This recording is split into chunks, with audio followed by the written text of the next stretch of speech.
हेल' लोगोफोर, बे समाव नोंथांमोननो आङो मोनसे गोदान भिडिअ लाबोदों नेचार पाब्लिकेसननि गेजेरजों। बाहाय नोंथांमोना मोनगोन आसाम टेटनि सिलेबासाव थानाय आरो गुबुन गुबुन एग्जामफोराव सिलेबासाव थानाय जे बौद्धिज्म एबा बुद्ध धोरोमनि बागै नोंथांमोना मोनगोन। जेरै बाहाय बुद्धिज्म आरो जैनिज्मनि दङ आसाम टेटनि बेलायाव। जैनिज्मखौ उनावहाय मोनगोन, बुद्धिज्मनि सोमोन्दै जोङो दा बाहाय मोनगोन आरो बुद्धिज्मनि जेसेबांनाखि जाथाव कुइसनफोर दं बेफोरखौ मोनगोन आरो गुबुन गुबुन सिलेबासनि गोबां गासैबो भिडिअफोरखौनो नोंथांमोननो होनो नाजादों। गासैबो डिसक्रिपसनाव जेसेबां लानाय दङ बेफोरखौ लिंक मोनगोन, बेयाव थानानै नायबानो जाबाय। बेनिफ्राय शेयार खालामनानै हो, गुबुनफोराबो मोनहैनो हानाय बायदि। बाहाय दङ जेरै फार्स्टआव जोङो लानांगोन बुद्ध धोरोमनि गायसनगिरिया सोर। बेयाव दङ महावीर, गौतम बुद्ध, बेनिफ्राय गुरु नानक आरो हजरत मुहम्मद होदों आङो। दा बेनि बेलायाव जों बयबो बेखौ गोरलैयैनो मिथिगौ, गौतम बुद्ध। दा बेनिफ्राय गुबुन गुबुन अपसनफोराव दङ महावीर, जाय जैन धोरोमनि गायसनगिरि, गुरु नानक जाय सिख धोरोमनि गायसनगिरि होनदों, आरो हजरत मुहम्मद जाय इस्लाम धोरोमनि गायसनगिरि। दा जोंना गौतम बुद्ध। दानिया दं गौतम बुद्धनि उन्दैनि मुङा मा होनदों। उन्दैनि मुङा बाहाय आं गोबां गुबुन गुबुन होदों। दा बेनि बेलायाव सिद्धार्थानो गौतम बुद्धनि उन्दैनि मुं। दानिया गौतम बुद्धनि बिफानि मुङा शुद्धोधन होनदों, आरो शुद्धोधना सासे राजा, बेखौ गोसोआव ला। आरो बिमानि मुङालाय मा होनदों। खेबसेनो मोनफा मोनफाबो सोंनो हागौ नोंथांमोननाव, नाथाय आं खेबसेनो जानायनि मोनसेयावनो मोननैखौबो होदों। जेरै बिफानि मुंखौ खिथाखानानै बिमानि मुंखौ सोंदों। बिमानि मुङा अब्ला बाहाय गुबुन गुबुन दङ। बाहाय दङ माया देबी। दानिया गौतम बुद्धनि बिसिनि मुङा मा होनोबा, जुदि नोंथांमोननो आं होआखिसै, बाहाय नैबे गाहायाव होदोंमोन, बेयो मिस्टेक जादों मोनसे, बेखायनो खिन्थाला आङो, गोसोआव लाबानो जाबाय। गौतम बुद्धनि बिसिनि मुङा यशोधरा, एबा यशोधराखौ गभा होननानैबो मिथियो होनदों। दा बेवहाय गोसोआव लाबानो जाबाय, गौतम बुद्धनि बिसिनि मुङा, हिन्जावनि मुङा यशोधरा, आरो बे यशोधरानि गुबुन मोनसे मुङा गभा होनदों। बेखौ गोसोआव लाबानो जाबाय।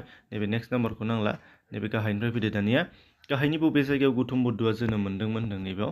अब्ला गुबुन गुबुन जायगा होदों, गासिबो गौतम बुद्धनिनो जायगाफोर, जेरै सारनाथ, जाफा, बेनिफ्राय कैलासनाथ होदों। नाथाय बिसोर मोनथामाव जोनोम मोनाखै बिथाङा, कपिलाबस्तुआवसो बिथाङा जोनोम मोन्दों। बेखायनो बेखौसो कारेक्ट खालामनांगोन।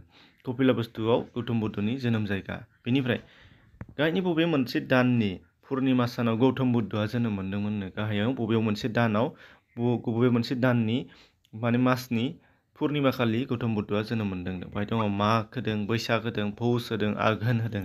दा बेनि बेलायाव राइट एन्सारा जाहैबाय बैसाग। बैसाग दाननि पुर्निमा समाव गौतम बुद्धआ जोनोम मोन्दों।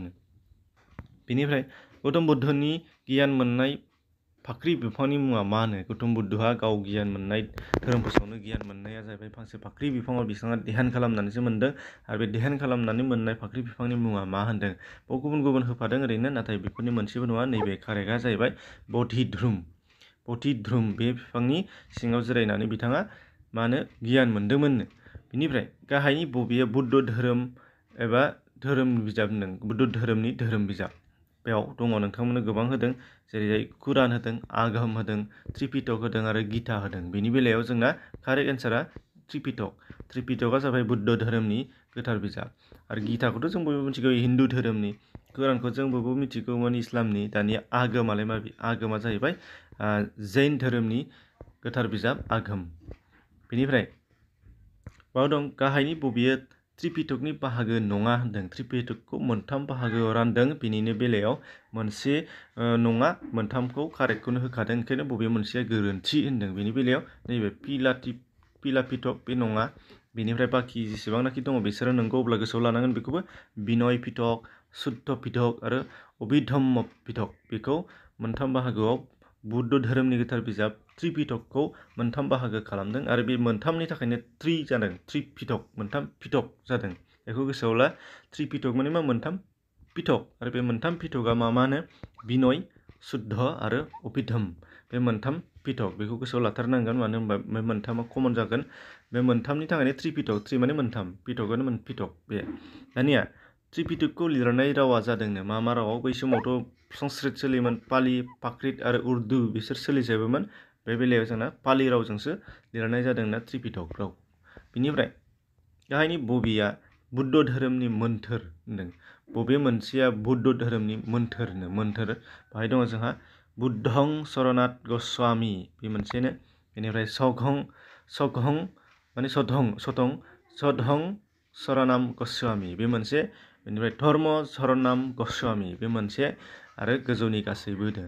अब्ला नुनो मोन्दों बेबो राइट, बेबो राइट, बेबो राइट। मोनथाम बुद्ध धोरोमनि मोन्थोर दङ बे मोनथाम मोन्थोरफोरखौ गोजौआव होदों बेखायनो कारेक्ट आन्सारा गोजौनि गासैबोआ जागोन दा बेवहाय मा बेखौबो लाबानो जाबाय लिरख'नानै नट खालामनानै लाजोबनांगोन नोंथांमोनहा बुद्धं शरणम गस्वामी सद्धं शरणम गस्वामी आरो धर्म शरणम गस्वामी दानिया सोर राजानि समाव बुद्ध धोरोमा मोननै बाहागोआव गावदोंनो बुद्ध धोरोमा सासे राजानि समाव गावदों बे जाहैबाय जोंना गुबुन गुबुन होदों बाहाय राजाफोरनि मुं नाथाय बेनि कारेक्टआ जाहैबाय कनिष्क राजानि समाव गावदों बेखौ गोसोआव ला आरो गाहायाव होदों बेखौनो कनिष्क राजानि खुंथाय समाव जे बुद्ध धोरोमा मोननै बाहागोआव गावदोंमोन बिनि मोनसेया जाबाय हिनजाननो आरो गुबुन मोनसेया मा होनदों हिनजान गुबुन मोनसेया मा होनदों बेवहाय गोबां मा होदों जेरै सत्यनाथ महाजन धर्मजान परिजात बेखौ होदों नोंथांमोननि सिगाङाव नाथाय गुबुनफोरा मोनसेबो नङा बेनि राइट एन्सारा नैबे महाजन हिनजान आरो महाजन मोननै बाहागोआव गावस्रानाय जादों बुद्ध धोरोमा आरो सोर राजानि समाव कनिष्क खुंनाय समाव कनिष्क राजानि समाव बेनिफ्राय गौतम बुद्धनि बादिब्ला मुलुगाव मोनब्रै अराय सैथो दङ होनदों बेनि गेजेराव माया बेखौ नोंथांमोनहा नायदो बबे मोनसेया नों मोनब्रैनि बेलायाव मोनसेखौ होखादों दुख एबा दुखआ बेयो मोनसे बिनिफ्राय गुबुन मोनथामफोरा मा होनदों गुबुन मोनथामफोरा मा नुदों संसार कर्म आरो रिबार्थ माने जोनोम जाफिननाय बेफोर गासिबो मोनथामबो बेखायनो गोजौनि गासैबो बाहाय कारेक्ट जागोन एन्सारा अब्ला गोसोआव लानांगौआ नैबे मोनब्रैखौ मानो होनबा मोनब्रै अराय सैथोफोरा मा होननानै जों खिन्थायोबा बेखौ गोसोआव लाबानो जाबाय जेरै दुख संसार कर्म रिबार्थ बेखौ बेनिफ्राय बुद्ध मुसुखाया मा महराव थाबाय थायोनो जेब्लाबो बे मोनसे कुइसन जायो बुद्धनि मुसुखाया खुलुमबाय थानाय ना ध्यानाव थाबाय थानाय ना गसंनानै थाबाय थानाय ना गोजौनि मोनसेबो नङा होनदों बुद्धनि मुसुखाया मोनसे महरनिल' थायो बे जाहैबाय ध्यानाव थाबाय थानाय जेब्लाबो माने मेडिटेसनाव थाबाय थानाय होनदों बे ध्यानाव थाबाय थानायाल'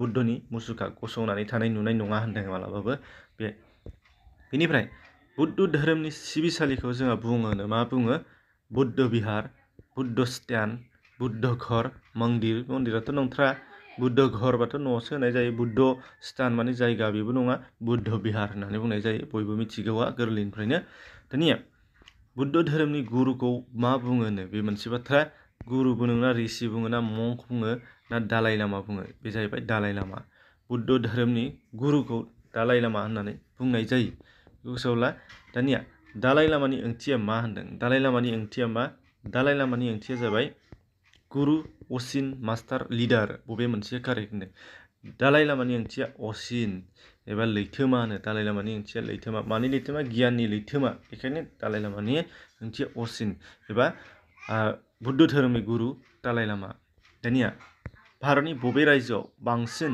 बुद्ध सिबियारिफोर दङ होनदों बे मोनसे जानो हागौ बिहार उत्तर प्रदेश केरेला बेनिफ्राय महाराष्ट्र होदों राइट एन्सारा महाराष्ट्रआव बयनिख्रुइबो बांसिन बिबांनि जोंना मा रायलायग्रा दङ मा सिबिसारि दङ बे जाहैबाय बुद्ध सिबियारिफोर दङ मुलुगनि भारतनि बयनिख्रुइबो बांसिन मानसिफ्रा महाराष्ट्रआव थानाया बांसिन बुद्ध सिबियारिफोर सिबियो होनदों दा बेखौ गोसोआव लाबानो जाबाय बेनिफ्राय बुहुमनि गाहायाव होनाय दङ मुलुगनि देरसिन बुद्ध बेखौ गोसोआव लानांगोन बारबुदर टेम्पोला एबा बारबुधर बुद्ध बिहारा माने बुद्धफोरनि टेम्पोला बियो बयनिख्रुइबो मुलुगनि देरसिननो आरो बियो बबेयाव दङ होनदों बे जाहैबाय नोंथांमोननो खिन्थादों मोनब्रै मोनब्रै हादर बेयाव भारत तिब्बत चीन इण्ड'नेसिया होदों इण्ड'नेसियायाव दङ बियो बारबुधरा मुलुगनि बयनिख्रुइबो देरसिन बुद्ध टेम्पोल बेयो जाहैबाय इण्ड'नेसियायाव दङ होनदों